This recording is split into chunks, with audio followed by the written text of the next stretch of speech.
ప్రభుత్వ జూనియర్ కాలేజీలో అన్ని రకాల సౌకర్యాలు కల్పిస్తున్నామన్నారు ఇంటర్ బోర్డు సెక్రటరీ కృష్ణాదిత్య. కాలేజీల్లో ఫ్యాకల్టీతో పాటు ఎటువంటి ఇబ్బందులు లేకుండా అన్ని రకాల జాగ్రత్తలు తీసుకుంటామంటున్నారు. గతంతో పోలిస్తే ఈసారి అడ్మిషన్ల సంఖ్య గణనీయంగా పెరిగాయని, ఇప్పటివరకు 70,000 మంది విద్యార్థులు ప్రభుత్వ జూనియర్ కాలేజీల్లో అడ్మిషన్లు తీసుకున్నారని చెప్పారు. ఈసారి 1,10,000 అడ్మిషన్లు చేయడమే టార్గెట్ అంటున్న ఇంటర్ బోర్డు సెక్రటరీ కృష్ణాదిత్యతో విజయ్ ఫేస్ టు ఫేస్. రాష్ట్ర వ్యాప్తంగా జూన్ 2 నుంచి ఇంటర్ ఈ విద్యా సంవత్సరం అకాడమిక్ ఇయర్ ప్రారంభమైంది. ఈసారి ఇంటర్ ప్రభుత్వ జూనియర్ కాలేజీలలో ఎటువంటి సౌకర్యాలు కల్పించారు, అడ్మిషన్స్ ఏ రకంగా జరుగుతున్నాయి, విద్యార్థులు తల్లిదండ్రులు ఏమంటున్నారు, ఈ విషయాలన్నీ మనతో మాట్లాడేందుకు inter board secretary Krishnaditya sir ఉన్నారు. Sir, first of all academic year start అయ్యి ఆల్మోస్ట్ 1.5 month అవుతుంది. సో ఎట్లా జరుగుతున్నాయి, ఈ ఇయర్ అడ్మిషన్స్ ఎట్లా ఉన్నాయి, పిల్లలు ఏమంటున్నారు? అందరికీ నమస్కారం. ఈ ఇయర్ అకాడమిక్ క్యాలెండర్ జూన్ 2వ తారీఖు మొదలైంది. ఈరోజు కరెక్ట్ 3 వారాలు అయింది వాళ్ళకి. దీనికి సంబంధించి ప్రిపరేషన్ మనం లాస్ట్ 6 months నుంచే చేస్తున్నాం. సీఎం సార్ డిపార్ట్మెంట్ని కనీసం ఒక 3 సార్లు రివ్యూ చేశారు. కంటిన్యూస్గా వారు అడిగేది తరగతులలో డ్రాప్అవుట్స్ ఉండొద్దు, అటెండెన్స్ ఖచ్చితంగా ఉండాలని. దీనికి ఆదేశానుసారం ఏం చేస్తామంటే, ఈసారి ఎవరైతే 10th పాస్ అవుట్ ఉన్నారో విద్యార్థులు యూడేస్ నుంచి వారి పూర్తి వివరాలను తీసుకున్నాం. ఈ ఇయర్ 10th అపేర్ అయిన విద్యార్థులు 1,59,000 మంది ఉన్నారు. వారిని మనం ఆ నియరెస్ట్ కాలేజెస్కి ట్యాగింగ్ చేసాం. ఆ కాలేజ్ ప్రిన్సిపల్స్ని ముందుగానే అలర్ట్ చేసి ఆ కాలేజ్లో వర్క్ చేసే జేఎల్స్కి ఆ స్కూల్ విద్యార్థులతో కోఆర్డినేట్ చేసుకోమని చెప్పాం. ఎందుకంటే ఆ 10th క్లాస్ విద్యార్థికి కెరియర్ కౌన్సిలింగ్ చేస్తూ వారిని ప్రాపర్గా గైడ్ చేయమని. దీనివల్ల ర్యాపో పెరుగుతుంది, విద్యార్థులు కూడా పూర్తి అవగాహన ఉంటుంది 10th తర్వాత ఎటువంటి ఆపర్చునిటీస్ ఉంటాయి, వారు ఎక్కడికి వెళ్ళొచ్చని. దీనివల్ల లాస్ట్ 4 months నుంచి కంటిన్యూస్గా జేఎల్స్ ఇంటరాక్ట్ కావడం వల్ల ఈసారి అడ్మిషన్స్ 69,000కు రీచ్ అయ్యాం. లాస్ట్ ఇయర్ ఇదే రోజు అడ్మిషన్స్ వచ్చేసి 36,000 ఉన్నాయి. ఈ మొత్తం గ్రేడ్ కూడా సీఎం సార్కి, సెక్రటరీ మ్యామ్కి. ఎందుకంటే వారు ముందు చూపుతోటి ముందుగానే దిశానిర్దేశం చేయడం వల్ల ప్రాపర్గా కోఆర్డినేట్ చేసుకొని అందరూ JLs, concern principals, concern special officers కూడా కోఆర్డినేట్ చేసుకోవడం వల్ల మంచి సత్ఫలితాలు వస్తున్నాయి. సో ప్రధానంగా రంగారెడ్డి, హైదరాబాద్ విషయానికి వస్తే చాలా చోట్ల కొన్ని కాలేజీలలో నో అడ్మిషన్ బోర్డులు పెట్టే సిచ్యువేషన్ కూడా వచ్చింది అంటున్నారు. ఎందుకంటే ప్రధానంగా డిమాండ్ పెరగడానికి కారణం ఏంది? ఒకవేళ అట్లాంటి సిచ్యువేషన్ ఉంటే బోర్డు తరఫున ఎటువంటి జాగ్రత్తలు తీసుకుంటారు? మనకు హైదరాబాద్ జిల్లాలో 22 గవర్నమెంట్ జూనియర్ కాలేజెస్ ఉన్నాయి. రంగారెడ్డి జిల్లాలో 19 జూనియర్ కాలేజెస్ ఉన్నాయి. వీటికి సంబంధించి లాస్ట్ ఇయర్ హైదరాబాద్లో సుమారు 7,000 అడ్మిషన్స్ చేసాం. అలాగే రంగారెడ్డిలో 4,500 అడ్మిషన్స్ చేసాం. కానీ ముందుగానే మనం అలర్ట్ చేసి అర్బన్ పాకెట్స్లో స్కోప్ ఎక్కువ ఉంది కాబట్టి, డిమాండ్ ఎక్కువ ఉంది కాబట్టి ఏవైతే డిమాండ్ ఉన్న కోర్సెస్ ఉన్నాయో అఫిలియేషన్ మనం ఇచ్చాం.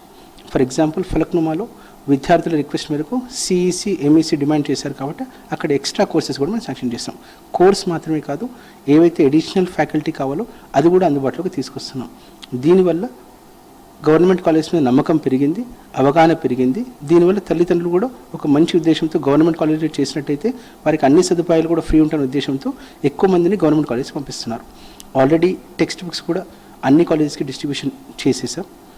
అండ్ ఏవైతే ఫీ ఉంటుందో గవర్నమెంట్ కాలేజీలో ఉండదు. ఇది మాత్రమే కాదు, ముఖ్యమైనది ఇంజనీరింగ్లో సీట్ వచ్చినట్టయితే వారికి ఫ్రీ సీట్ వస్తుంది. ఇది కూడా ఒక మంచి పాయింట్. అందుకే ఎక్కువ మంది విద్యార్థులు గవర్నమెంట్ కాలేజ్ రావడానికి ఆసక్తి చూపుతున్నారు. సో మెయిన్గా చూస్తే కాలేజీలకు సంబంధించి ఫ్యాకల్టీ కానీ సౌకర్యాలనే ఎక్కువ పిల్లలు చూస్తూ ఉంటారు. ఎటువంటి జాగ్రత్తలు తీసుకుంటున్నారు కాలేజీలకు సంబంధించినటువంటి సౌకర్యాలు కల్పించడం? మనకు ఫ్యాకల్టీ వచ్చేసి మొత్తం శాంక్షన్ స్ట్రెంత్ 6,001 ఉందా. ఈ ఇయర్ మనకు direct recruited JLs recruitment complete అయింది. టీజీపీఎస్సీ ద్వారా సుమారు 1,300 మంది ఫ్యాకల్టీ వచ్చారు. మన క్యాడర్ స్ట్రెంత్లో సుమారు 90% మంది జేఎల్స్ అందుబాటులో ఉన్నారు.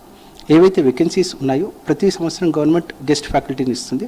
అది ఈ ఇయర్ మనం ఫస్ట్ డేనే ఇచ్చేసాం. కాబట్టి మొత్తం 100% ఫ్యాకల్టీ తోటి ప్రతి ఒక్క కాలేజ్ ఆపరేట్ చేస్తుంది.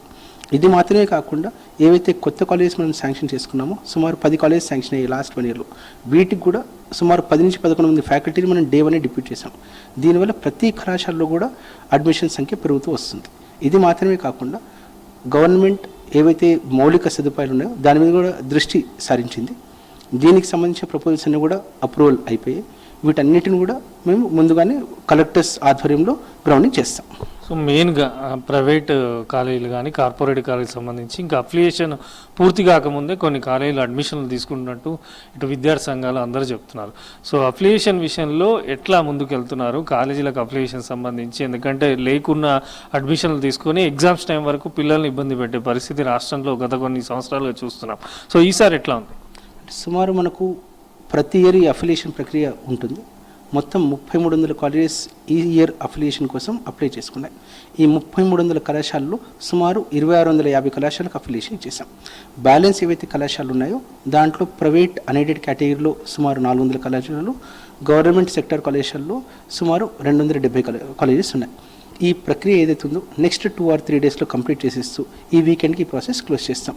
ఇది మాత్రమే కాకుండా మనం ఈ సమ్మర్లో టాస్క్ ఫోర్స్ ఏదైతే కన్స్టిట్యూట్ చేసుకున్నామో అధికారులను కూడా అలర్ట్ చేస్తున్నాం. ఎప్పుడు కంప్లైంట్ వచ్చినా కూడా ఆ ప్రిమైసెస్ని ఇన్స్పెక్ట్ చేసి టైం స్టాంప్ తోటి ప్రాపర్ రికార్డ్స్ని కూడా చెక్ చేసి రిపోర్ట్ ఇవ్వమని చెప్పాం. ఖచ్చితంగా బోర్డు ఆదేశాలను పాటించినట్టయితే ఏమైనా వద్దన్నట్టయితే వాటి మీద కఠిన చర్యలు తీసుకుంటాం. సో అది ఇంటర్ ప్రభుత్వ జూనియర్ కాలేజీలకు సంబంధించి అన్ని రకాల జాగ్రత్తలు తీసుకుంటున్నామని, గతంతో పోలిస్తే ఈసారి అడ్మిషన్ల సంఖ్య కూడా పెరుగుతుందని చెప్పి ఎక్కడ కూడా డ్రాప్అవుట్స్ ఉండకుండా ప్రతి ఒక్క విద్యార్థి కూడా ఇంటర్ విద్యను అభ్యసించేలా ఇంటర్ బోర్డు అన్ని రకాల జాగ్రత్తలు తీసుకుంటుందంటూ కూడా inter board secretary Krishnaditya sir చెప్తున్నారు. కెమెరా పర్సన్ పురుషోత్తంతో విజయ్, V6 న్యూస్, హైదరాబాద్.